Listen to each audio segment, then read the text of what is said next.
चरण स्पर्श गुरुदेव। गुरुदेव, जो बातें मैं आपके सामने बैठ के आपसे साझा करना चाहता था, वक्त की कमी के कारण मैं अपनी बात वीडियो के माध्यम से आपके पास भेज रहा हूँ। गुरुदेव, मुझे आपसे जुड़े हुए 4.5 साल हो गए हैं। अभी तक जो होना चाहिए था वो हुआ नहीं।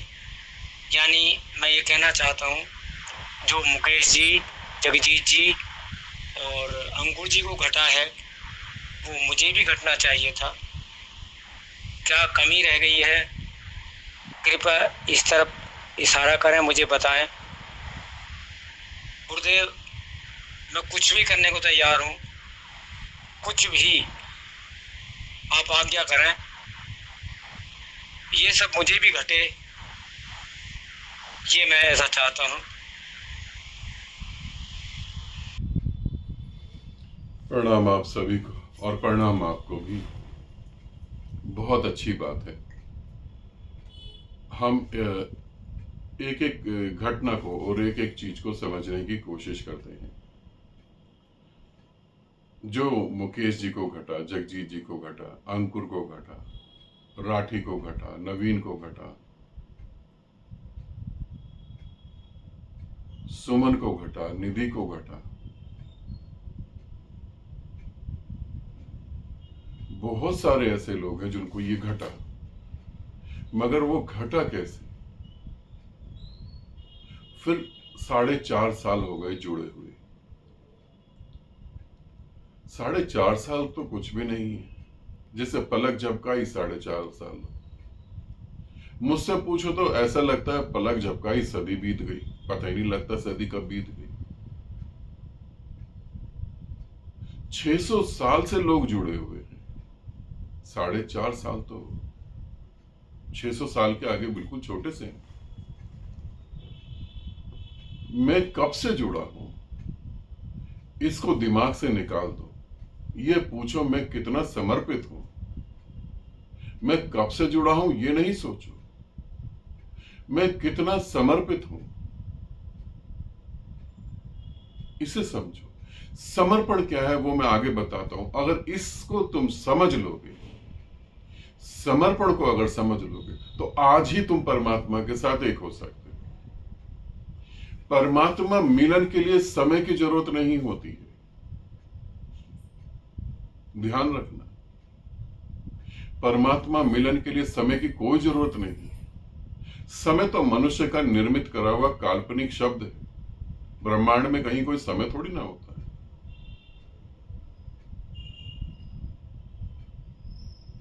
फिर जो उनको घटा, उनको किस कारण से घटा?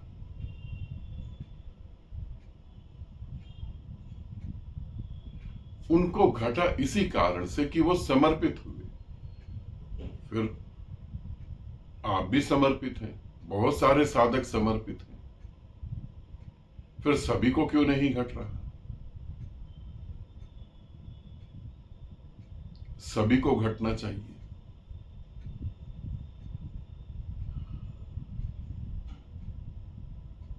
समर्पण का अर्थ समझ लेते हैं पहले तो। जब गुरु परीक्षा लेता है तब वहां पर आपको पूरा समर्पित होना चाहिए। अगर आप वहां समर्पित नहीं, तो ये घटना कभी नहीं घट सकती, आप चाहे कुछ भी कहते रहे। मैंने सारथी की परीक्षा ली, और ऐसी परीक्षा कि व्यक्ति की आत्मा तक कांप जाए। उसके सामने दो ऑप्शन थे, या तो परिवार को चुन ले या गुरु को चुन ले, और उसने गुरु को चुन लिया। और जो मेरे साथ हो गया वो मेरा हो गया, और जो मेरा हुआ वो परमात्मा हुआ। जगजीत की भी ऐसे परीक्षा ली। जगजीत ने भी मेरे को चुना, परिवार को नहीं।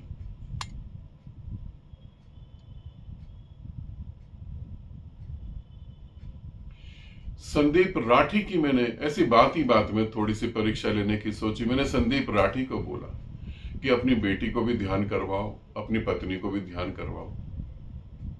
और राठी के ऐसे शब्द, राठी ने कहा, ना मेरी कोई पत्नी, ना मेरी कोई बेटी, मैं आपके चरणों में सब कुछ समर्पित कर रहा हूं।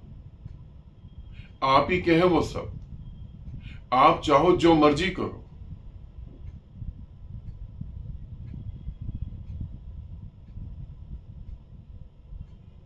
चीजें बदल जाती हैं जब आप समर्पित होते हैं। मगर आप समर्पित होते हैं, आपने जैसे कहा कि जो कहोगे मैं वो करने को तैयार हूं। हम समर्पण का अर्थ नहीं समझते। मैं कह दूंगा घर छोड़ दो, तुम घर छोड़ दोगे, उससे क्या होगा? घर छोड़ने से अगर परमात्मा मिल जाता तो आज बहुत लोग सड़क पे सोते हैं, उनका घर नहीं होता, तो उन्हें परमात्मा मिल जाना चाहिए था। परिवार छोड़ने से परमात्मा मिलता तो बहुत सारे लोग अपने परिवार से तंग होकर छोड़ देते हैं परिवार, उनको नहीं मिलता परमात्मा। समर्पण का अर्थ, अब इसे ठीक ठीक समझो, समर्पण का अर्थ है जो तुम्हारे भीतर सत्य घटित हो रहा है उसके प्रति समर्पित हो जाओ। जब मैं कहता हूं मेरे प्रति समर्पित हो, तब तुम सोचते हो कि अच्छा गुरुदेव ये कह रहे हैं, चलो गुरुदेव के पास घर छोड़ देते हैं, भागो, गुरु के शरीर के साथ शरीर लगाकर बैठ जाओ, गुरु के सामने बैठे रहो गूंगे बनकर, और अंदर अंदर मन में चालाकी चलती रही, अंदर प्लानिंग चल रही है, और गुरु के सामने बैठ जाओ कि देखो हम हैं समर्पित। आपने कहा समर्पण, हम हो गए समर्पित। छोड़ दिया घर, छोड़ दिया पति, छोड़ दी पत्नी। मेरे कारण नहीं, आप अपनी फैमिली में दुखी थे, आप अपनी फैमिली में कंफर्ट नहीं थे, आप परेशान थे अपनी फैमिली से, इसीलिए आपने छोड़ा, मेरे कारण नहीं। क्योंकि मेरे कारण अगर छोड़ा होता तो दिमाग में चालाकी नहीं चल रही होती, मैं ही चल रहा होता तुम्हारे दिमाग में।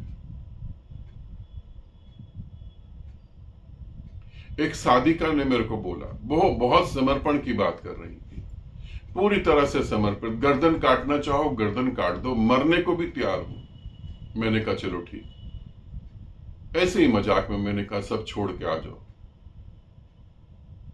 मैं देख लेता हूं, मैं तुम्हें स्वीकार करता हूं। उन्होंने कहा सब छोड़ के आ जाऊंगे, आप मुझे स्वीकार करोगे, समाज में हम क्या कहेंगे, समाज में मैं क्या कहूंगी। मैंने कहा समाज की तुम्हें इतनी चिंता है, चलो मैं तुमसे शादी कर लेता हूं, समाज में कह देना ये मेरा पति है, आ जाओ तुम। देखो कहां गर्दन कट रही थी, जहां गर्दन कट रही थी वहां समाज नहीं था, अब समाज की भी चिंता हो गई। मैंने कहा आ जाओ। उसने कहा मेरे बच्चे हैं, बच्चों को भी साथ ले आऊं, क्योंकि अगर मैं आ गई तो बच्चों का क्या होगा। मैंने कहा फिर पति को भी ले आओ, वो बेचारा कहां ढूंढेगा, फिर सास ससुर को भी ले आओ, फिर मम्मी पापा को भी ले आओ, और इतना सब करने से अच्छा है कि तुम जहां हो वहीं रहो। फिर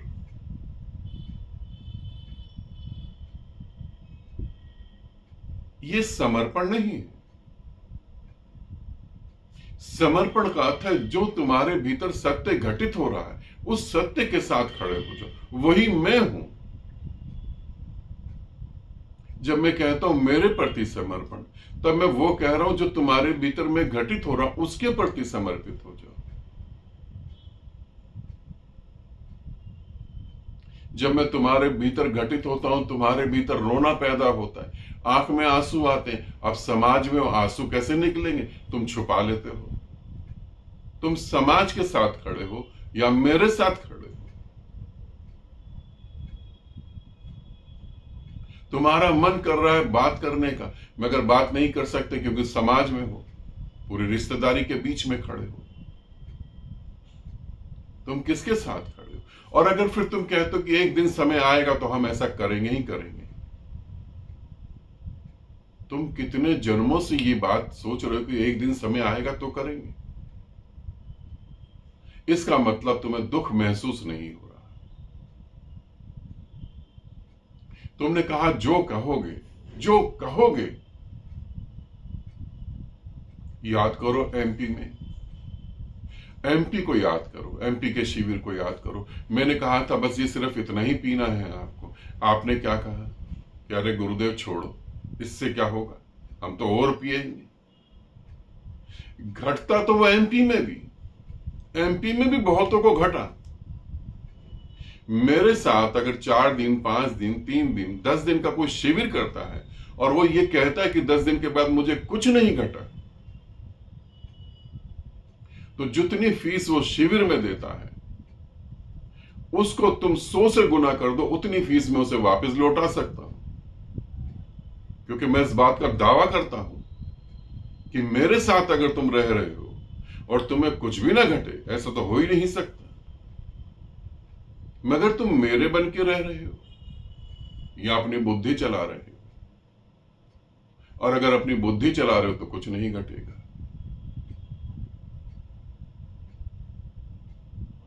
जो कहो वो करने को तैयार हो, तो जो भीतर सत्य पैदा होता है उसके साथ खड़े होने को तैयार हो जाओ। कहो,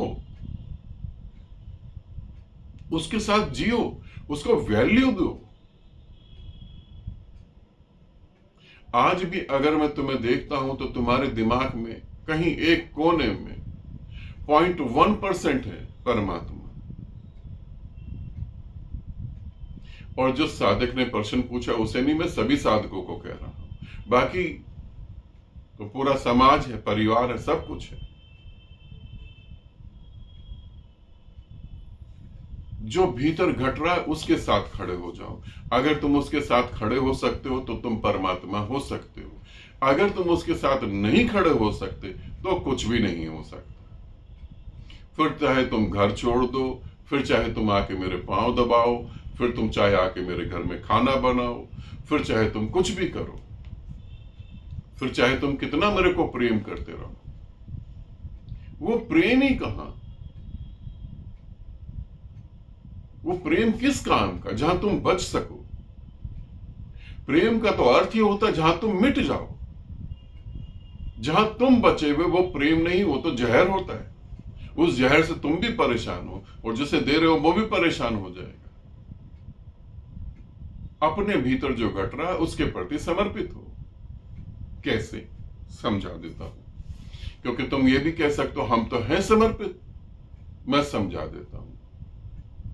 मुझे होश आया मेरे जीवन में, जब मुझे होश आया मेरे जीवन में तो मैंने देखा अपने पापा को। पहली बार मैंने अपने पापा को ध्यान से देखा। मैंने अपने दादा को देखा, दादी को देखा। दादा दादी को देखा तो देखा कि दादा दादी ने शादी करी, पापा का जन्म हुआ। पापा का जन्म हुआ, पापा ने शादी करी, हम लोग पैदा हुए। मैंने दादा से पूछा पापा कहां से आए। उन्होंने कहा कि भगवान, रात को हम सो रहे थे, भगवान आया, चुपचाप बिस्तर पर रख के चला गया तुम्हारे पापा को। फिर मैंने पापा से पूछा, पापा ने कहा यही, हम लोग सो रहे थे, भगवान आया, तुमको भी रख दिया, तुम्हारे भाई बहनों को भी रख के चला गया। मुझे कहा ठीक, मेरे को लगा बहुत अच्छी बात, कल को मैं शादी कर लूंगा, भगवान आएगा, फिर वो रख के चला जाएगा। और फिर ये लोग शादी करेंगे, भगवान आएगा, फिर रख के चला जाएगा। यही चलता रहेगा, इसके अलावा कुछ है नहीं क्या? ना भगवान को कोई काम, ना हमको कोई काम। और फिर मैंने कहा दादा, आपके पिताजी कहां पर हैं? दादा ने कहा कि वो तो नहीं है, वो तो मर गए। मैंने कहा मर गए? दादा ने कहा जो पैदा होता है वो तो मरेगा, मृत्यु निश्चित है। मैंने कहा आप? दादा ने कहा मैं भी मरूंगा, तुम भी मरोगे, तुम्हारे पापा भी मरेंगे, सब मरेंगे। मुझे लगा ये क्या हो गया, मैं कहां आ गया? जो बन रहा है वो मिट रहा है, और जो मिट गया उसके लिए पागल क्यों हो जाऊं मैं? मुझे लगा मुझे कुछ और करना है,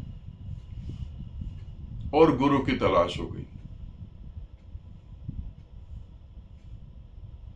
फिर पापा से, मम्मी से सबसे महत्वपूर्ण गुरु हो गया। और फिर जब चीजें घटी, अब ध्यान रखना, मुझे भी घटा, मुझे घटा, मगर मैं यहां तक पहुंचा कैसे? मुझे घटा, और जब मुझे घटा, रक्षाबंधन का समय आया, जैसे अभी आ रहा है, बहनों ने रक्षा बंधन मनाना चाहा, उन्होंने मेरे को कहा कि हाथ आगे करो।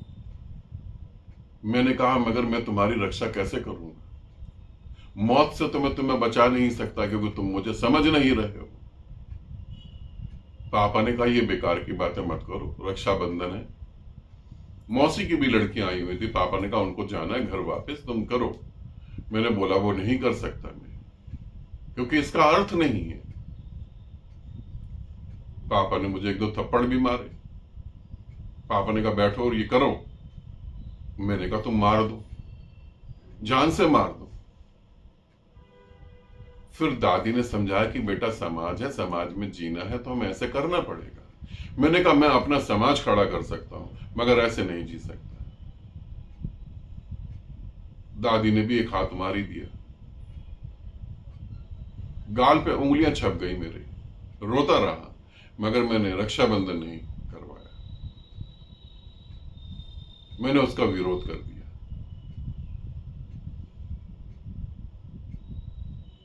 क्या तुम्हारे भीतर सत्य के साथ खड़े होने की क्षमता है?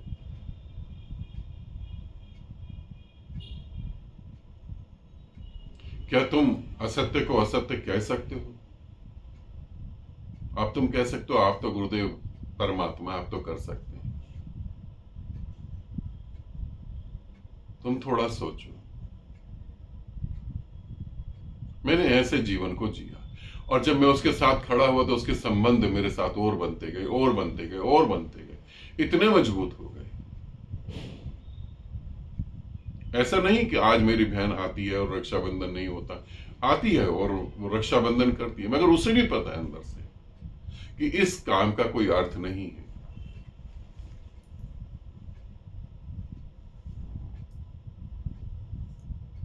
जो तुम्हारे भीतर घटित हो रहा है उसके साथ खड़े हो जाओ, यही समर्पण है। तुम आवाज निकालो अपनी आत्मा से, तुम्हारी आत्मा जोर की चिल्लाए। समाज है, समाज के हिसाब से हमें जीना पड़ेगा, तो फिर जियो समाज के हिसाब से। तुम या तो समाज के हो सकते हो या परमात्मा के हो सकते हो। आज पता है मेरी रिश्तेदारी कितनी बड़ी है। अगर आज मुझे कुछ हो जाता है, गुरु मां को कुछ हो जाता है, तो हजारों हाथ हमारे पास आ जाएंगे हमारे को मुंह में पानी डालने के लिए। हजारों हाथ हमारे पास आ जाएंगे मुंह में पानी डालने के लिए। अगर आज शरीर छूट जाता है तो हजारों हाथ होंगे दाह संस्कार करने के लिए। मगर तुम्हें पता ये मेरा कोई भी रिश्तेदार नहीं है, इनमें मेरा एक भी रिश्तेदार नहीं है। ये सब मुझे प्रेम करने वाले हैं, सब मेरे सन्यासी साधक साधिकाएं, ये सब ये मेरा परिवार है। जिस कुटुंब में, जिस जाति में, जिस धर्म में मैंने जन्म लिया, उससे जुड़ी कोई रिश्तेदारी मेरे पास नहीं है। आज मेरी कोई रिश्तेदारी नहीं है, चाचा ताऊ मौसी नाना नोनी कुछ भी नहीं। अटरम चटरम सब खत्म है। और मुझे खुशी है कि आज जो मेरे पास है वो मेरा सोच सकते हैं, मैं उनके लिए सोच सकता हूं और बिना स्वार्थ के हम जुड़े हुए हैं। तुम्हारे पास क्या है? मैं जिस सत्य के साथ खड़ा हूं वो सत्य मेरे पे बरस रहा है। तुम्हारे पास क्या है?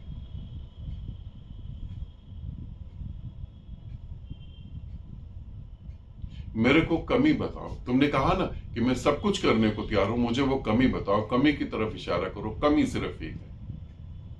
अगर तुम नहीं पहुंच पा रहे हो तो परमात्मा को नहीं कहो कि तेरी गलती है। तुम नहीं पहुंच पा रहे हो तो तुम्हारी कमी है। सूर्य उदय हो गया